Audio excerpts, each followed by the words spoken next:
Hey, what's going on, everybody? Welcome back to the Land Development Podcast. I'm your host, Ryan Glick. If this is your first time joining us, each week when you tune in, you're going to hear one of two different types of shows. Sometimes when you tune in, you're going to hear an interview style show where we have on someone associated with the land development industry. We hear about their origin story, and then we talk a little shop. Other times when you tune in, we're going to have industry news. That's where we pull up a few different headlines and we talk about what it means for the industry. And I guess with that, I kind of lied to you because today is supposed to be industry news, and we're not actually going to have industry news today. We're going to dig in and do something a little bit different with this show being released on New Year's Eve. We thought that it would be fun to go and do a look back on 2024 and then a look ahead on 2025. And we're treating it like an industry news episode as far as like who we have on here with me. And that's Charles Covey, who always joins me on these episodes. Yes, How's it sir. going? Yeah, going pretty good, going pretty good. And so here's what I wanted to do. I know we're not going to go through industry news and actually pull up a bunch of headlines, and I don't have slides created for this episode or anything, but I do quickly want to touch on something that happened between our last episode and right now, and that is that the Fed did cut rates by 25 basis points in December.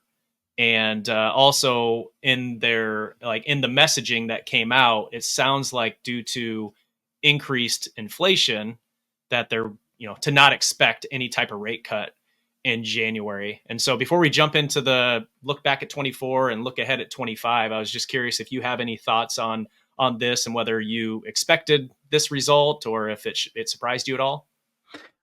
Not surprising. I think we've got some specific things in play here that we don't know how they're going to shake out. Right. So you've got the tariff thing. We talked about this and how that's going to come out with timing and, are the tariffs going to increase cost of living? Inflation maybe plays into that a little bit. And that doesn't moderate until after the tax cuts take effect later. So it's like there's a year or so of like, I don't know what's going to happen. So I think over the course of a term of 4 years, I think a lot of great things happen for our economy. But in the next 6 months, like there's just a lot of unknowns about how things could shake out. So yeah, I think that it does seem like inflation could pick back up, which is concerning in the spring. Yeah, I guess we'll see what that looks like. And obviously as we do some of our projections of what next year is going to look like, maybe that'll come into play. I mean, it's going to come into play to a certain extent. I guess we'll see what that looks like. I guess where I wanted to start looking back at 2024 was more on the podcast side. I think some of you listening in may or may not be interested in this, but I know some people have asked me questions just about like what goes into the podcast itself. And so when I look back at this last year, I started out the beginning of the year essentially doing all guest interviews. And the first one of the year was actually you, Charles. You were the very first episode of 2024. I released on January 1st, 2024. And then from there, I was doing weekly episodes. And, what I quickly found out when you try to run a business and then you also are trying to, run a podcast and make sure that you're consistent with your episodes coming out every week is that it can be challenging to find and book guests and get them committed to certain dates and everything. And when you're doing that on a weekly basis, it just got to the point where it became pretty challenging to to do that because I don't have somebody who's going out and finding my guests or anything for me. I'm reaching out to everybody directly and getting them booked. And so I approached Charles and I said, hey, what if we do an industry news episode? And we do that every other week. And I went into it honestly, just selfishly thinking this will mean that I will only have to find guests for every other episode. But what it turned into something that was much more beneficial than that for me personally, of just like digging into the news and everything more frequently and preparing for those episodes. And then also people listening in actually enjoyed those episodes too. So you see, just based on people who are listening to the interviews versus the industry news, we don't have a drop off. Like people are actually listening to both the interviews as well as the industry news, which was good to see because you never know when you try something new if people are actually going to listen to it and everything. So there's a little behind the scenes for you, Charles, of when I reached out, it was for selfish reasons. Sure, yeah. On my side. But other than that, like we basically these episodes that we do here, I mean, we're pretty flexible in how we record them, right? So sometimes we'll record these a day before they release, and sometimes it might be, up to 6 or 7 days before these episodes actually release and everything, which we have to be careful of, because we'll have a plan put together, and then all of a sudden maybe some big news will happen, and it's like, all right, we got to change up the plan and we got to cover these other two Mhm. because Yeah, we that's want. happened several times. Yeah. We want to be as current as possible. We want people to be able to tune in and get some real stuff that is valuable to them in the work that they're doing. And so I think you and I are both very passionate about that part. Yeah, for sure. And I think the only other thing looking back on 2024 related to the podcast is one of the big themes. So the last episode, I'm not sure if you guys listening in have listened to it yet, but the last episode was a compilation episode that uh, I pulled a bunch of clips from prior interviews that were done in 2024, and probably the most common theme from those episodes and what I heard from people, especially around the most like the biggest challenge facing the industry, it was always around red tape. And I continue to hear that. And Mhm. so for me, when I think about 2025, that's something that's going to be a theme that I'm going to be looking for, is just around the regulation and like what could happen at the federal, state, and local levels. And so that was just interesting listening back to those episodes and actually hearing it again in like a close, I guess, listening to them back to back to back to back, you start to pick up those patterns more so than listening to them by the week throughout the year. And so, Right. not surprising, but that was definitely something that stood out to me when I listened back to those episodes. I'm not Yeah. sure what are your thoughts when you kind of look back at the podcast and the episodes and the stuff that Mhm. we've done together over the last, I guess we started this, I think, in May. So we've been doing this for a while. Sure. Yeah. So there was a lot of emphasis on the interest rate. That was just a huge the Fed's behavior and what we were predicting that they may or may not do was really, really big, because that then drove sentiment across the industry. And for those of us that are working to fund large development projects, it was challenging with that sentiment and with those rates. Like the rates you could maybe overcome on some deals, but the sentiment generally made it harder to get deals done. And the sentiment has improved dramatically along with the rate. So that creates an entirely different climate going into 25 than we had going into 24. So that Yeah. that was a big one. But the red tape element is something that you and I talk about all the time, and I know you get that, you pick that up on, in most of your other episodes. It seems like there's a lot of that coming up. It's like it's just really tough to get momentum and to get things done and to do this kind of these kind of projects at scale. Like it's very challenging to really get momentum, because you run into these brick walls through our entitlement process and through the different entities that we have to deal with. So yeah, we deal with it on a daily basis. But I know in Texas specifically, that is a huge hot button, and it's going to be a major focus in this next legislative session. And so there will be changes, and I think other states are following suit too. I know Florida's done quite a bit this last year, and Texas will make some big changes. And then I think those two states are really kind of setting the tone for the rest of the country. So I would say it's a really good general feel that we should see some things get easier to get projects built. Yeah. What did 24 look like for you personally? I guess just from a business standpoint, how did the year end up unfolding? And um, yeah, just in general, how's business?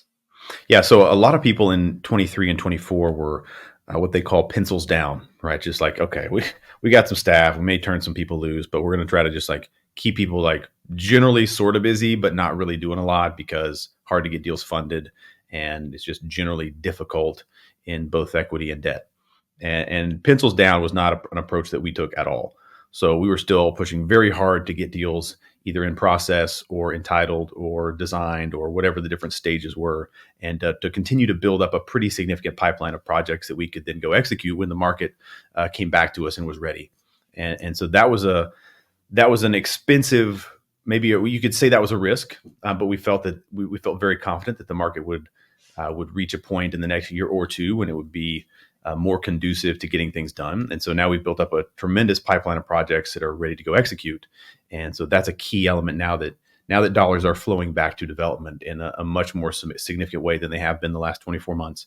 So that was huge for us. And it was just really like keeping our heads down, keep filling the pipeline, keep finding good projects. We had to find more unique ways to execute, especially on the land side, where that's a joint venture or something else to get dirt in the pipeline. If let's say, in many cases, the list of lenders that we could go to buy dirt was dramatically reduced, and then the terms that those few existing lenders would do are not great, right? 50 or 60% is about all they would do.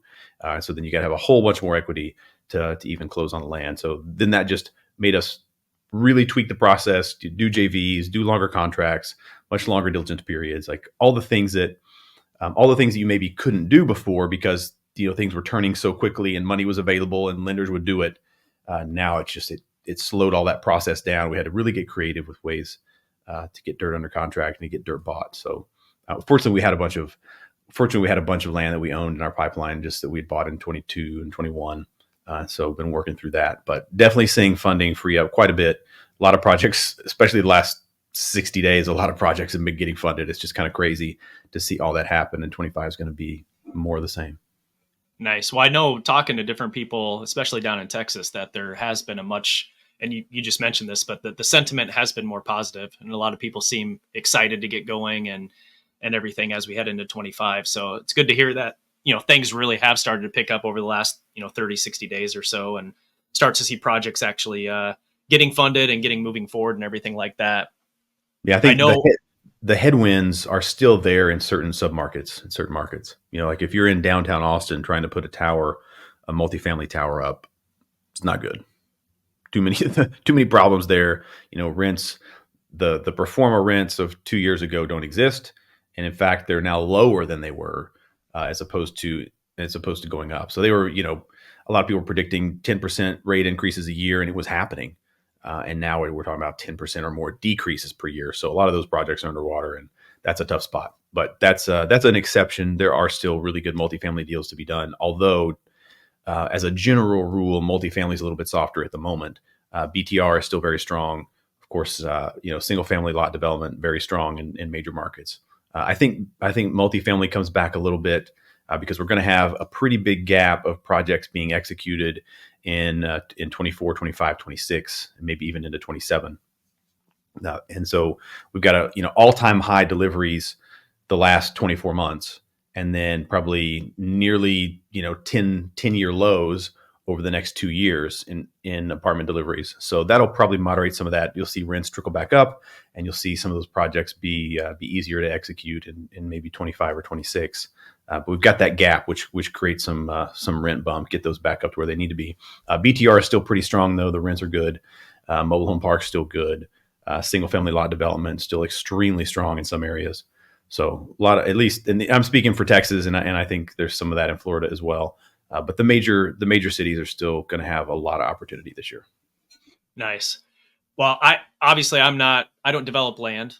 That's not my bread and butter and what I do, but I'm more on the technology side. And so I also, kind of going through this episode, was thinking a little bit about what did the year look like for my company? Like what did we do and what did that look like? And I think probably the biggest thing for us was that we've always, over the last several years, we've been in the software space for lot management, and we started to get a lot of requests for more of the earlier stage, work that's being done with land acquisition and deal management on land and just real estate deals in general. And so, I was pretty excited looking back at what, my team and I were able to do from the beginning of this year, where we had an idea of being able to stand up a new platform that focused in that particular space and get that up there, get some beta customers on the platform, and actually start to continue going forward. And honestly, a lot of the conversations that I have with people both on the podcast and off the podcast really help us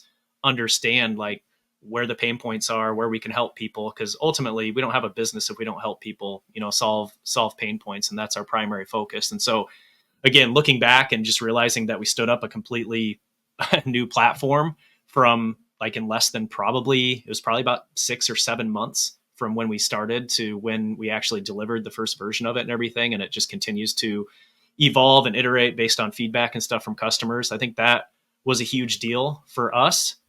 We had plenty of mistakes along the way. I think as most people probably see, I mean, we made we had one big mistake in the marketing space that cost us. And I think, we roll with it, and we know that, hey, we just weren't in the right spot for, trying to take that action that we were taking. And we won't make that mistake again as we go forward. And, there will come a time where we can go back to, the model that we tried to use, and it'll probably work for us. But I think, yeah, it's a big thing of just looking back at reflecting on what we had done, and, the pros, the positives that we were able to get through. And then also some of those lessons learned that, we got to look back and say, all right, don't go make that mistake again. That can be costly, and it's not something you want to do as a company to continue moving forward. So again, I think overall, just I think it was a little weird in the early part of the year working through, but as we saw rates come down, we started to see the market, bouncing back and heading in the right direction, both as in the industry, but also me. I look at it personally, just from my own business. It's kind of followed a similar pattern. As the industry has been more positive, I think people are always looking for solutions when it comes to software and mapping and things of that nature. And so, again, I think it's been a good year overall in 24. I think the one other thing I just wanted to mention too was on just the technology side in general. I think the main theme from technology, especially in real estate, has been AI. We've talked about that a lot. I mean, AI is popping up inside like everything, so you see it all over the place. I mean, there's a lot of really good use cases for it. There's a lot of use cases for it where it's forced and it doesn't necessarily need to be put there, and we're going to continue to see that. But the big impact we see on our industry is that, like we just talked about, I think in our last industry news episode, or maybe a couple ago, is the data center needs, and how we're going to continue to see that happening because of AI and just the increase in technology usage and the power needed for that. We're going to continue to see more data center projects popping up around the country in order to serve that. And so I know, again, you talked about that a little bit, and I don't know from that standpoint, do you think, I know you mentioned in Texas, there's a big, one of the main priorities from the governor is to look at, nuclear and how that plays into the power plan for Texas and everything. But I would imagine that's going to be a big thing as we head into 2025. Huge. Yeah, absolutely huge. There's a lot of concerns that the traditional methodologies or power delivery are not going to be able to cover what we need. Yep. Well, let's look at 25 and what our expectations are, or even like what we're looking forward to seeing. In the industry in general, do you have like some key themes that you're looking for, and what you're, I guess, interested to see play out? Well, what continues to be an issue in Texas is I call it the bid ask spread for land prices. So you've got sellers wanting a certain price and developers being able to pay a certain price, and they're not the same. And there's a pretty big gap. And so it creates some problems. There's going to have to be some adjustment there. And I don't know what I would have thought that would have happened already. And so I think a lot of us are surprised that it hasn't. And, if we're in a time of financial success, then sellers aren't really forced to sell anything. They can just continue to sit. So I don't know what it would take for land sellers to be a little bit more realistic. They're just looking at some of the inflated prices that in the top of a cycle, which was let's say 22 and 3, in the top of a cycle, those land prices were elevated at a level that you can't do in the lower part of the cycle where we're at now. And so that's challenging, because now deals just can't happen. The land isn't worth that much. No, we cannot pay $300,000 an acre for your dirt. Because the guy sold an adjacent commercial parcel, that's not relative. And so then there's just this, I don't know if there's an information gap, or what exactly the issue is, but this is a consistent thing we see across the board. Like the sellers need more dollars, or want more dollars than are realistic in the marketplace. And unless, coupled with that, maybe some of those cases would work if you could get more density, or you could get smaller lots, or you could go multifamily. In that case, it would work. But you're dealing with municipalities and a lot of red tape who won't allow that to happen. So that kind of ties back into that other challenge. Seeing Florida remove zoning was pretty major, and I think that would be an enormous improvement for Texas. Houston already does that, and it's very effective there. So if you go to Houston, that one, it fascinates me every time I go there. You can see that there are some kind of disjointed neighborhoods, right? You've got some things that don't always necessarily go together in other places. but the cost of housing is relatively low. It's easy to develop. The market can do what it does, and people can make money, and people can buy houses. Like, it works really well from a dollars and cents. I'm an economics major, so like from the economist side, if you're able to chart this out, Houston's done really well for themselves with that whole plan. And so I think it would play out very nicely for Texas. And there might be a fancy city that, that they wouldn't get the consistency across product types that they would want, and they might just have to suck it up and be okay. And so that's an interesting conundrum as well. So we've got some of these kind of larger problems with sellers wanting too much money, or we've got cities and counties wanting to keep, consistent, looks across their regulations. Like, these are things that need to take a shift. Going alongside that, we're seeing some pretty big shifts in other areas in our society in light of the recent election and the things that are playing out. So I'm hopeful that some of the things we're seeing shift on a national level are bigger and more significant than these items I just mentioned. So it's not unrealistic to think that we could see some pretty dramatic changes in the way people view some of these things over the next year or two or three. So I'm hopeful. I think that it's going to be very fascinating to watch our country maybe pull back closer to its conservative roots, maybe see things go into play, and long-term things happen with lawmaking and, with governmental control, going back towards the states, going back towards the people, and going back towards the conservative roots we were founded on. So I'm very hopeful of all of those things. Yeah, I think when I'm looking at next year, I have some overlap with what you mentioned there. I think number one is the deregulation, and so both, all at the federal, state, and local levels. Like, what are we going to see happen? What do we really want the federal government to do versus knowing that, hey, we need to be thinking about states' rights, and we want the states and local to be the ones that implement some of these changes and everything in different states throughout the country. I think the other thing I'm looking at too is taxes. So we've talked about we talked a lot about what's going to be happening with the tariffs and everything, and how the offset in taxes could make it where it's a net decrease in overall costs. But how long is that going to take? And what type of taxes are we going to see a reduction in? I know Trump has talked about reducing the corporate tax rate from 21% down to 15%. He's also made comments before about getting rid of the income tax and things of that nature. But what's realistic? What's really going to play out? What is Congress going to be on board with? And I don't know exactly how that's all going to play out. But I'm definitely really interested in seeing our taxes go lower and seeing the size of government shrink, so that way taxes can be lowered and everything. And that I suppose is the thing that we're going to see from Ramaswamy and Musk, and what they're going to be doing in their area and trying to create more efficiencies in the government. I'm not necessarily holding my breath on what's actually going to happen, but I guess I'm hopeful to see some things improve and everything there. So those are kind of the two main areas that I'm really looking for from an industry standpoint in 25. Mm-hmm. Those are good. Yeah. And then, otherwise on the business side, I think it's, just, and this is, I guess, more personal on the business side, because I think all of us are trying to set goals and objectives and what we want to do in 2025. And, we're no different in how we do that. And so for me personally, as I look into 2025, it's more of just continuing to connect with the industry and getting as close to the industry as possible to be able to, understand that the solutions that people aren't going to buy.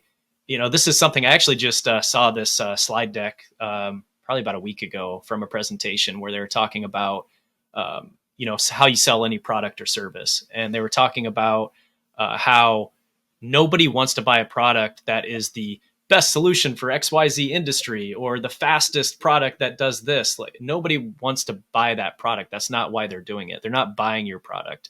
They're solving their own problem. And so I think sometimes it's good to take a step back and look at what is the pain point or the problem that, we're providing a solution for, versus trying to force, demand. The demand's already there, right? So you're not creating demand. The demand's there. You just got to make sure that the supply that's being provided is actually, solving a pain point. And so I think that's something for me and my team and stuff, just continuing to dig into that and making sure that we're headed in the right direction with everything. And also just continuing to learn. I mean, I'm a lifetime learner. And so just reading and learning from people that are much smarter than me on, people who have been there and done that in certain spaces. That's why I think a lot of you who are listening in right now probably listen in, is because you get to hear interviews with people who have done some amazing projects, and you get to hear some of their lessons learned and some of the advice that they have for you, because I think we can avoid mistakes in a lot of different industries if we just listen to other people who have been there before us and who have made some of those mistakes. We'll still make mistakes, but like, I think we can avoid some of the big ones and everything. I guess Charles, when you look ahead at 25 for your business, what are you most looking forward to? Well, 25 is going to be a fascinating year for us because we're going to be able to grow tremendously just based on new equity commitments and new debt commitments that we have. So freeing up that capital is really integral to the whole process. So I'm really grateful that we've developed those relationships, and it took time. It took a lot of effort, hundreds and hundreds and hundreds, and I don't know, maybe 1,000 meetings, to really find the right partners that are aligned with you. And that's the thing that we're looking for a long time, is programmatic partners that want to do, 20 or 30 or 40 projects with us, not just one. And so once you've found those, it really does free up the business to go and do the things that it needs to do. So it's going to be a fascinating year for us. Nice. Well, we're at 26 minutes here, so I didn't want this to be too long. I have one other thing I just want to add here, because it's more on the home front, because I was also looking ahead at my family, and I'm like, man, we've got a couple big milestones this year that it kind of makes you happy and sad at the same time. Where my youngest is going to be in double digits, so I'm no longer going to have a single digit kid in my house, which is exciting for her growth. But at the same time, it's like, man, I'm getting old, and my kids are getting old. And I'm feeling it. And then my oldest is going to be 16, so that's that's a big year, a big milestone. Whoa! So we got a car coming then at some point. We have a car coming. We've been driving. I've been taking him out driving pretty much every night. How's he doing? Out and drive.